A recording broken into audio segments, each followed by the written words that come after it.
तर निवडणुकीत धनशक्तीसोबत ईव्हीएमचाही वापर झालाय। माजी खासदार राजन विचारे यांनी ईव्हीएमच्या मुद्द्यावरून सत्ताधाऱ्यांवर टीका केली आहे। तर लोकसभेला जिंकले तेव्हा ईव्हीएम चांगलं होतं, विधानसभेला विरोधात निकाल लागला तर ईव्हीएम खराब। विरोधकांच्या ईव्हीएमवरील भूमिकेवरून संजय केळकर यांनी टीका केली आहे। या ठिकाणी नक्की झालं होतं की या ठिकाणी महाविकास आघाडीचं सरकार येणार आणि त्या माध्यमातून लोकांचा उत्स्फूर्त असा मतदारांचा प्रतिसाद सुद्धा होता। पैशाचा धनशक्तीचा वापर केला।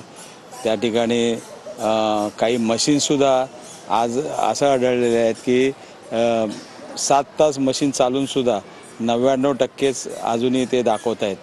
परंतु एवढ्या असंख्य तक्रारी करूनसुद्धा त्या ठिकाणी कुठल्याही प्रकारची त्याची दखल घेतलेली नाही। लोकांना रस्त्यावर उतरावं लागेल, कारण अशा पद्धतीने जर निवडणुका झाल्या तर मला वाटतं लोकशाही संपून जाईल।